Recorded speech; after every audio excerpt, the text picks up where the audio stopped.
très bonne fête Moustapha ñuy ñëw Ayoba kon ci li nga xamante ne également moo di taskatu xibaar yi yaakaar naa ne ñi doon kaas fan yi ñi ngi reetaan rek ndax jox nañ leen upp koppar askan wi nag li leen jaaxal moo di ne ñoom kaas su koppar ñëwee rek ñuy siiñ.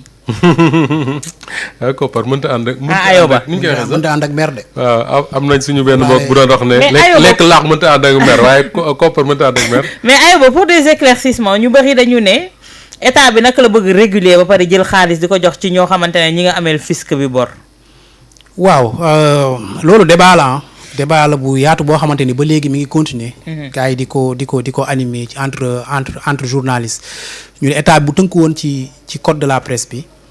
ak tënku aussi ci critères yi nga xamante ni moom la ñu teg pour wax ni média bu ko remplirul munoo jot ci fonds d'aide au développement de la presse bi. kon je pense que 99% médias yi nga xamante ni ñoo nekk Sénégal duñu ci jot parce que la plupart d'entre eux tey jii nekkuñu en règle avec li nga xamante ni tey jii mooy fisc mais. financement bi nga xamante ne tey jii ADPME ak ministère de la communication moom la ñu ànde pour choisir ak selon seen critères yi nga xamante ni ñoom la ñu teg 12 médias pour financer leen je pense que amul rapport ak fonds d'aide et d'investissement fonds d'aide au développement de la presse bii je pense que comme ni ko Moustapha waxee léegi dañu dégager xaalis pour un peu aider les entreprises de presse certaines entreprises de presse en tout cas certaines entreprises de presse pour ñu xam naka la ñu gérer une entreprise pas une entreprise de presse seulement mais une entreprise tout court les accompagner ci dans ce sens là gis nañ ci nag ay turu entreprise yoo xamante ni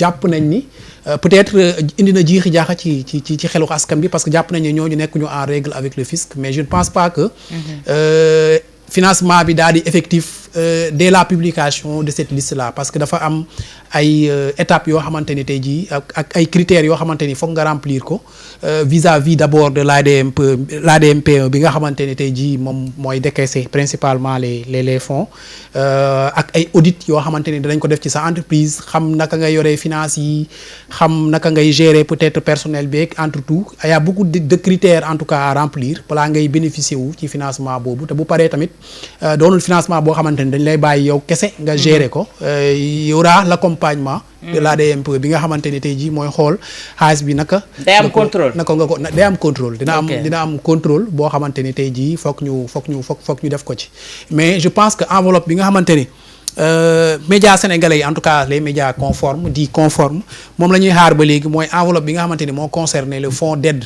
waaw 2 milliards de la presse muy 2 milliards 700. je pense que bu ñu ko nattee ci année bi 2025 bi. te ñu waxoon problème de recours yi nga xamante ni CDEPS def na ko fële ci Cour suprême nga xamante ni moo ko téye woon mais apparemment loolu fu mu toll nii je pense que dañ na ba bi ma mujjee waxtaan ak en tout cas les responsables du ministère de la communication nee nañ ma ñu ngi ci dernier réglage yi pour que fin deuxième semestre 2025 incha allah. bu yëpp. dambee condition yëpp bu ñu taxawee incha allah dinañ ko commencé fay. Moustapha tey ji wax ji benn la moom moo di ne nit ñi comprendre ñu lu tax ñu leen di jox xaalis ci waxtu bi nga xam te ne ñoom ñoo fi doon kaas ci diirub ay fan rek ils ont crié sur tous les toits tey ji ñu génn kontaan ndax jox nañ leen xaalis mais ci waxtu boobu askan wi di laaj ñi war a fay fisc tey ji ñu leen di jox xaalis c'est quoi le problème. man defe naa ne su fekkoon ne problème mu ñi war a fay fisc rek la. ñu jox leen xaalis coow li du bari parce que entreprise yu dul presse te ameel xaalis état wu Sénégal ci wàllu impôt yu baree bari la ci réew mi état ba di xool nu mu leen ko fayoo ci woyofal leen ko parce que impôt également fay wuñ ko entreprise pour mu tëj. mais je crois que soo gisee li nga wax noonu Sénégalais yu bari di interroger wu c'est justement parce que Sénégalais yu baree du mën a ñëpp dañoo jàpp ne presse au Sénégal méritowul état wu Sénégal di ko jox 100 francs. ñu bari loolu lañ jàpp. pourquoi ñu jàpp ko parce que simplement dañoo gis ne li nga xam ne moom moo waroon nekk rôle presse ce service public là ñu war a def. ba tax état bi war ko gunge nekkatuñ ca. quand tu regardes la une des journaux yu tey yi boo bëggee mën nañ cee dem tu vois des choses yoo xam ne tu te dis mais c'est quoi cette façon d'informer loolu mooy créer benn perception bu négative bu sénégalais yi am ci presse bi ba dañu jàpp ne état bi moom warutul jël 100 francs di ko dugal ci presse ça c'est la première chose. La deuxième chose mooy la presse elle-même wala boog ñenn ci ñoom depuis que le président de la République du Sénégal s'appelle Bassirou Diomaye Faye mais pratiquement chaque semaine wala chaque 2 semaines au moins chaque mois nga dégg leen ñu wax ne duñ wax sax le régime duñ wax sax le pouvoir dañ naan Ousmane Sonko dafa bëgg a rey presse bi. tout le temps yenn saa yi ñu ne dafa am presse boo xam ne mooy presse su waa Pastef mooy presse su bi ànd ak gouvernement bi.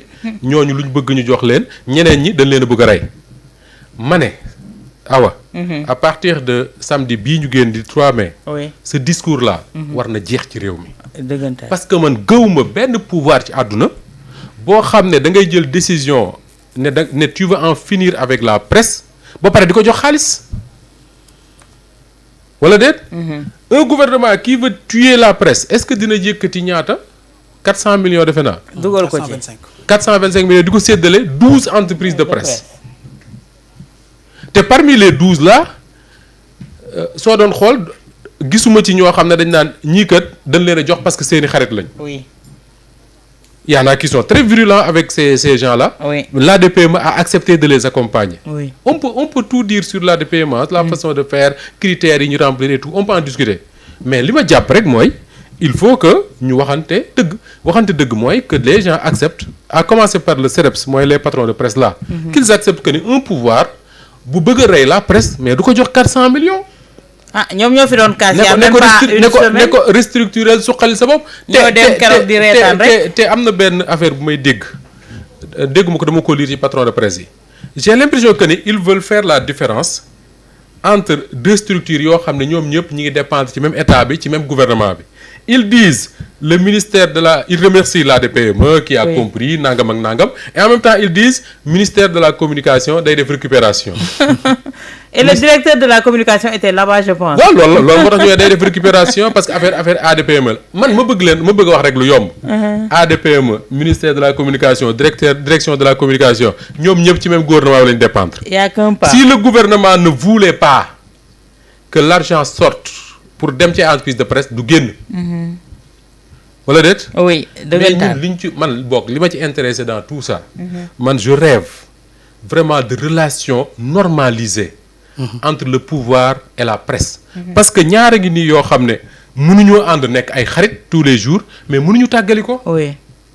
mënuñu tàggali ko.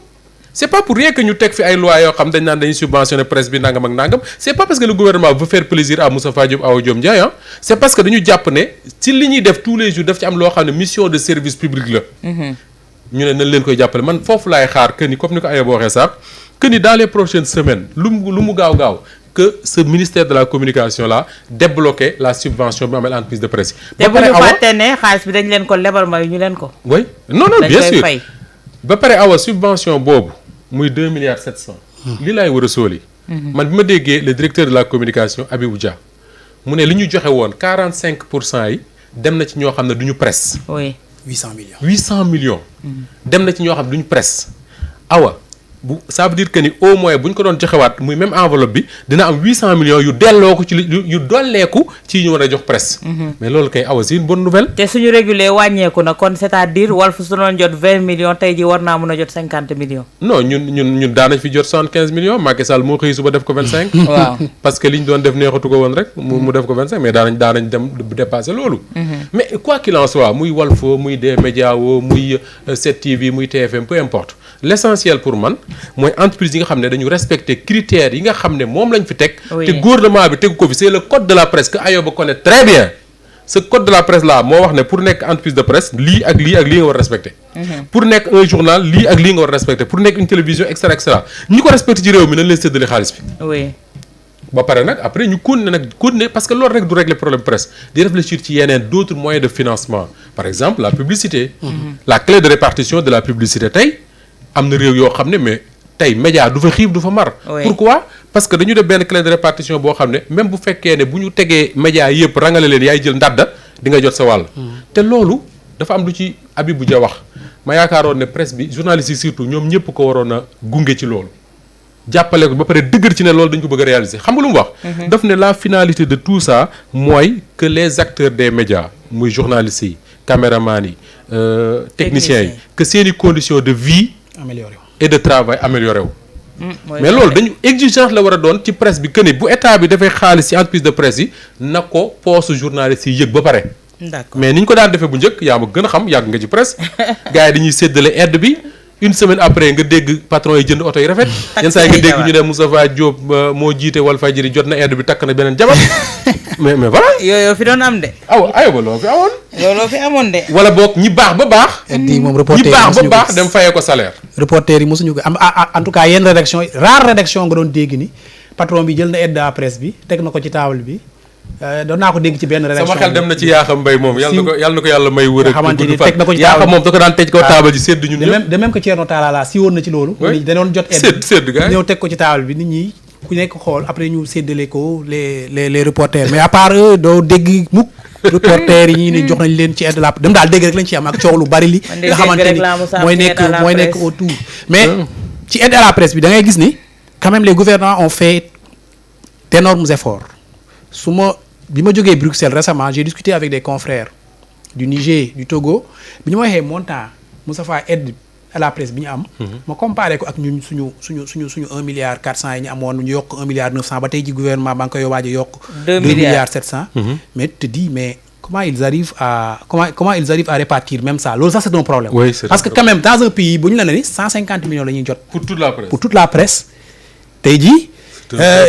mu ni ma benn patron bi ni ma su ma jotee sama enveloppe c'est 150 000 francs pour toute l'année je ne sais pas quoi en faire nga xalaat yow conditions yi nga xamante ni tey jii ci nga nekk ni mu difficile te yaa ngi ñaxtu chaque jour ci aide à la presse boo xamante ni jotoo ci malgré que aide à la presse bi quand même 1 milliard 900 la woon tu te dis quand même y a une bonne partie de cet argent là yoo xamante ni daawul dem fi mu war a dem 800 millions on prend 800 millions on le donne à des médias créés de toutes pièces yoo xamante ni peut-être ministre bi moo doon toog ci bureau ak benn comité am. son bon vouloir. créé leen. point com ne Awa Diom Ndiaye de musóor gi ma gis musóoru ko tey neex na ma lool.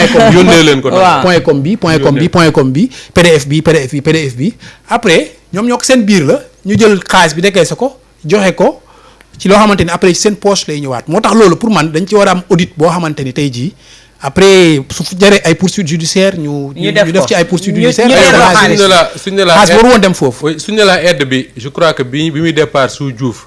defe naa 150 millions la woon xaw ma 300 millions. sous Diouf defe naa 150 millions la woon. après mu am benn année mu dajeeg élection ñu ne il faut ñu gunge journalistes yi dans la couverture de la campagne. parce que boobu dañu bëggoon mu gën a équilibré. bañ campagne bi ñu am xaalis rek mu yóbbu leen. ñu commencé yokk Ablaye Wade ñëw mu gën a yokk Macky Sall ñëw mu gën a yokk tey buñ on te dit que ne ñu ngi ci ay 2 milliards nangam mais ça veut dire simplement que ni li ko taxoon a jóg. bu ñu ko respecté comme di ayo ba dina suqali ñu bari mais aide boobu ñuy wax. suñ ne la 800 millions dem na ci ñoo xam ne c'est je cite le directeur de la communication. waruñu cee jot parce que duñu presse xam nga bokkul ñoo xam dañoo créé ne tey lañ créé ne journal la mais ñoo xam dañ cee jot te duñu presse. mieux ma wax la beneen awa. da ngay dem dans les agents de l'État du Sénégal nga gis ñoo xam ne Omar mii day am ab page Facebook am wala benn chaîne YouTube boo xam ne moom rek ak seen waa kër ñoo koy seetaan.